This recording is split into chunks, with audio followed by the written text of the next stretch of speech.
how did I empower myself? I used to just say shit out loud to myself. You know, when I would feel the dark cloud of doubt coming in. What you have to do in general is when the doubt comes in, you got to beat the shit out of it. The biggest thing is that you're conscious of the self-doubt.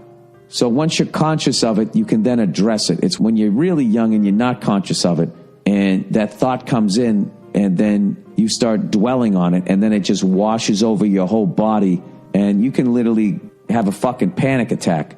What you have to do, I did anyways, is, you know, you try to cancel it out with the positive thought. I know this sounds like hokey shit, but I used to just say shit out loud.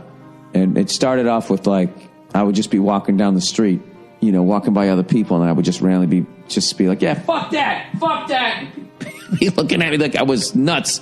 But I was like, fuck that negative thought. I mean, I wouldn't yell it, but I would kind of just say, fuck that. No, it isn't. No, it isn't, right? No, it won't, or whatever the hell it was. And then it just became like, when I moved to New York and trying to get in at the clubs, I knew I was going to get in, but, you know, the day-to-day just seemed like impossible.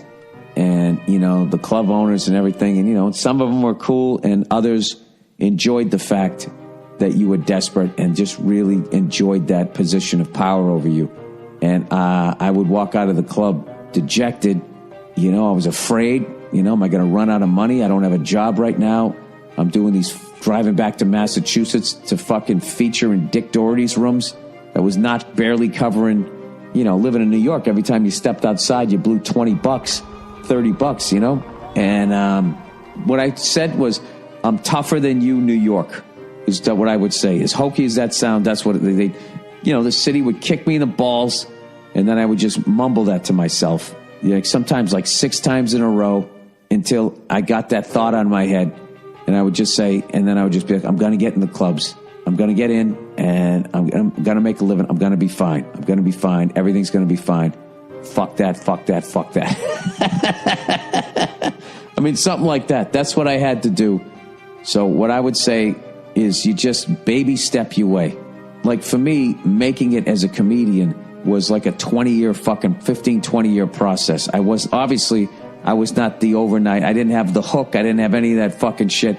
And I just basically every day, you know, was fucking hacking at the tree until it came down. You know, you just don't quit. That's it. You just don't quit. You don't give it a negative thought. And every day you just fucking take a few steps towards it.